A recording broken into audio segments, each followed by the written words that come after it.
37절, 38절 두 절 함께 보도록 하겠습니다. 창세기 41장 37절, 38절 우리 한 목소리로 함께 읽습니다. 바로와 그의 모든 신하가 이 일을 좋게 여긴지라. 바로가 그의 신하들에게 이르되 이와 같이 하나님의 영에 감동된 사람을 우리가 어찌 찾을 수 있으리요 하고. 아멘.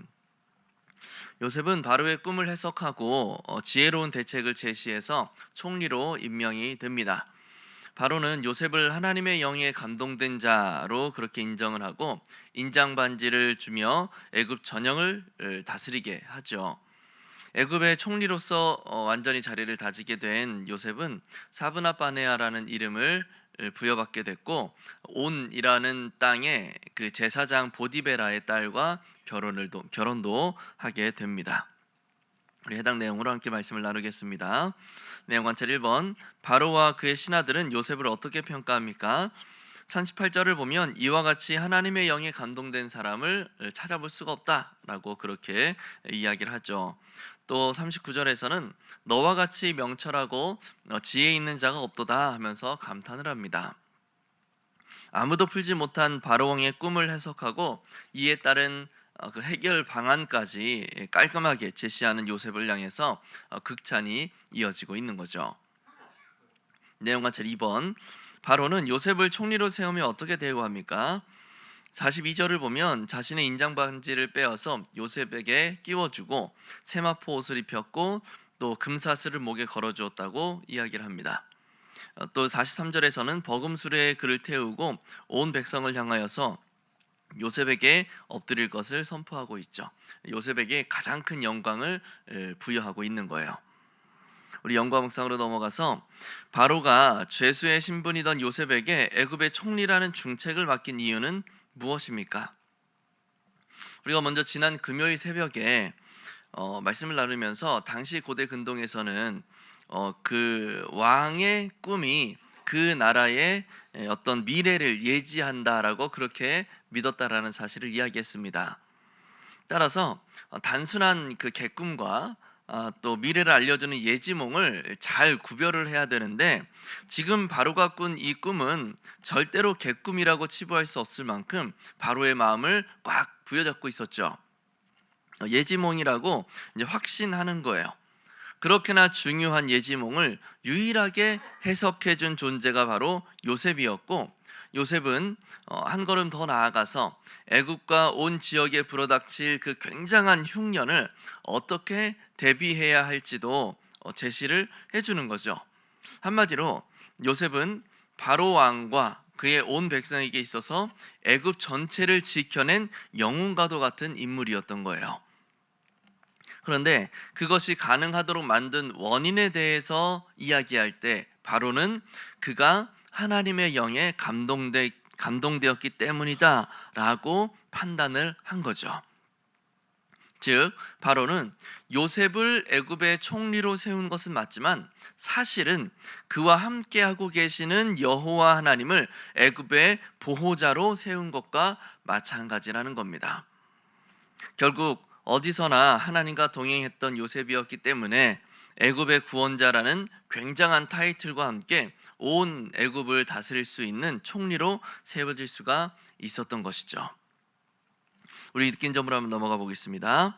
어떤 상황에서도 하나님과 동행했던 요셉이 높임받으며 죄수에서 총리가 되는 대역전이 일어나는 모습에서 무엇을 느낍니까?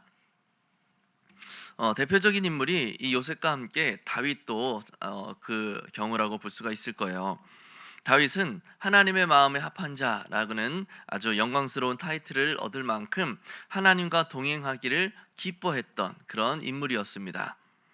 하지만 다윗도 요셉과 마찬가지로 사울 왕이라는 그 두려운 대적으로 인해서 굉장한 고난의 시기를 겪었죠.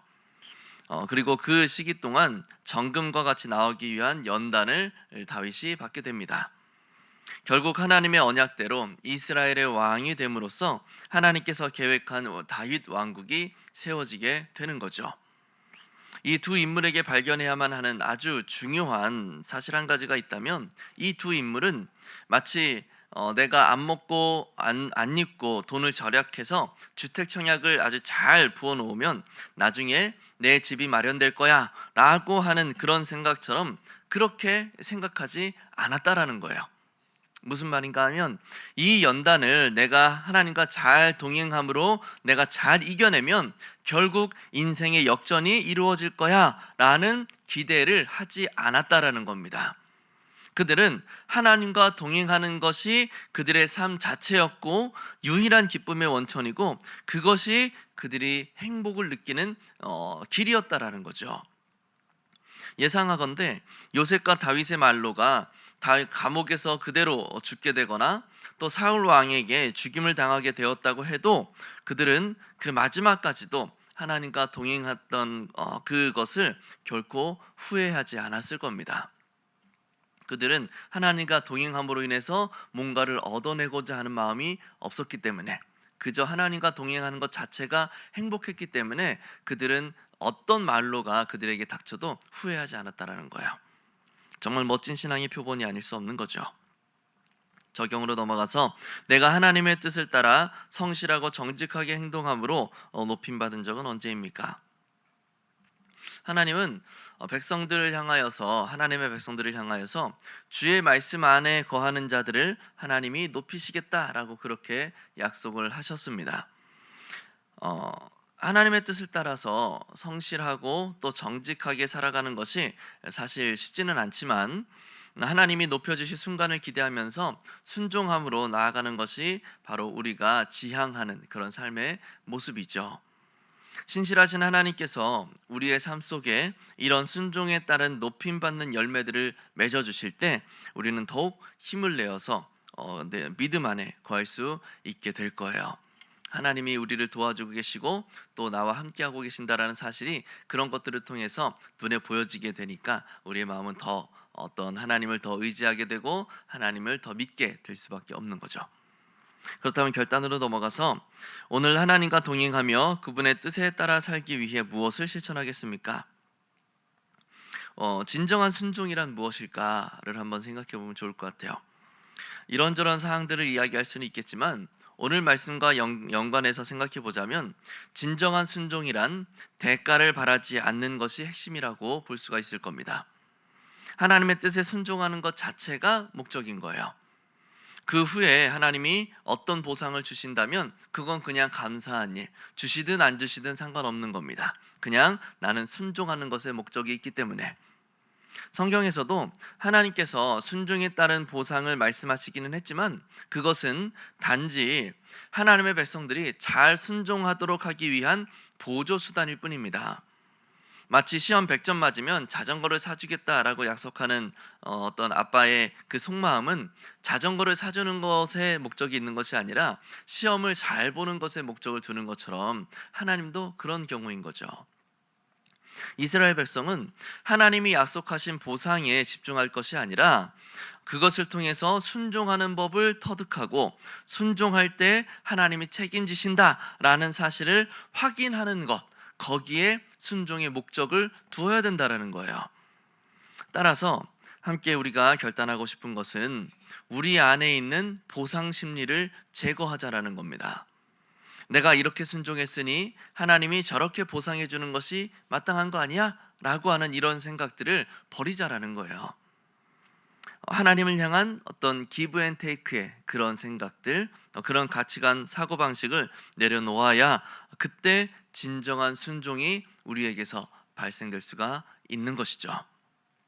우리 모두가 보상을 위해서 하나님을 따르는 것이 아니라 하나님이 주신 어떤 이득을 취하는 그것을 위해서 하나님께 순종하는 것이 아니라 하나님의 뜻에 순종하는 것 자체를 기뻐하고 인생의 목표로 삼을 수 있기를 바랍니다. 이것을 통해서 진정한 순종을 이루며 하나님의 뜻에 온전히 순종하며 나아갈 수 있는 우리 모두가 될 수 있기를 예수님의 이름으로 간절히 축복합니다. 기도하겠습니다. 오늘 말씀을 기억하면서 함께 기도할 때 먼저 하나님을 향한 보상 심리를 제거하고 진정한 순종을 이루어가게 하옵소서. 또 성공보다 하나님과 동행하며 그분의 뜻을 따르는 것을 삶의 최우선 순위에 두며 살아가게 하옵소서. 또 9월 집중기도 제목입니다. 악한 세력들 틈타지 못하게 하시며 시험에 드는 성도가 하나도 없게 하옵소서. 필요한 재정을 충분하게 허락하시며 모든 성도가 감사로 감당하게 하옵소서. 이와 같은 기도 제목으로 기도하시고 개인 기도하시고 자유롭게 돌아가시면 되겠습니다. 주여 한번 부르고 기도합니다. 주여. 하나님, 우리가 하나님을 향하여 온전한 순종을 이루어갈 수 있도록 주님 붙들어 주시옵소서. 내가 순종할 때 하나님이 나에게 주실 그 보상들을 바라보지 않게 하시고 그저 하나님과 동행하고 하나님의 뜻에 따라 살아갈 수 있는 그 삶의 목적을 분명하게 하여 오직 하나님께 순종함으로 기쁨 가운데 나아갈 수 있는 우리의 삶이 될 수 있도록 하나님 붙들어 주시옵소서.